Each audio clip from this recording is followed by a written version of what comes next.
Sa dinami-dami ng misteryo sa mundo, kagaya ng sino ba talaga ang gumawa ng mga pyramids? Sino ba talaga pumatay kay JFK? Anak ba talaga ni Rizal si Hitler?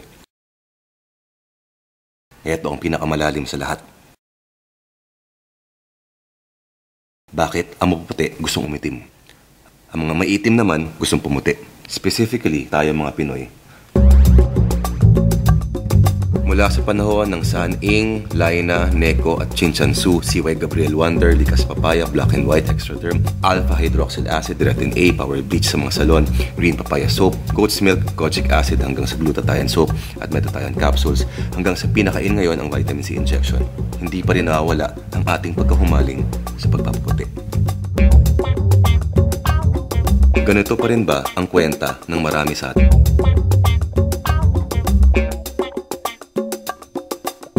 Haba ng EDSA, maghanap ka ng billboard na may morena.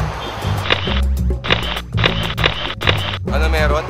Mga billboard sa mga produktong pampaputi na ine-endorso ng mga artista. Alam mo naman pinanganak na kulay gatas. Kaya ko. Sino ang pinakahuling sumikat na artistang maitim? Hindi si Wilma Dazent, hindi pwede yun. Si Juday, hindi naman maitim yun eh.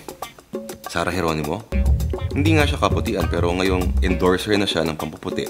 Nakakasilaw pa rin ang kutis niya sa billboard.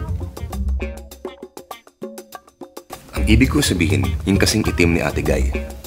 Siguro, kung papasok ko yun sa showbiz ni Nora, lulusot kaya siya. Sa isang industriyang halos transparent na ang hula. Sa dinami-dami ng mestiza, mula kay Casey hanggang kay Marian Rivera. Kung pumuti, pero di ko magawa. Gusto kong pumuti, pero di ko magawa. Gusto ko. Sa puntong ito, tanungin po natin ang opinyon ng pinakagwapong mama sa metro. Bale, sir, ano pong sabon na ginagamit? Suplado po, mainit po ang ulo. Sa kulay nga kaya nakaugat ang maraming problema ng Pilipinas. Kaya ba tayo hindi umunlad-unlad? Dahil ikinahihiya pa rin natin ang ating sariling balat. Kinis, no? Ano nga ba yung kasabihan? Beauty is only skin deep ba yun? Alam mo, baka pwede mo sabihin na national identity is also skin deep. Problema, ano na nga ba ibig sabihin ng national identity? Natikman mo na ba yung controversial na tsokolate dati yung galing Spain, yung tinatawag nilang Filipino? Perfect description daw kasi ito kung ano tayo.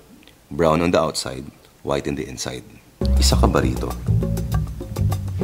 Kung ganun, pagtiyagaan mo na lang ang pagpahid, pagsabon at pagkuskus.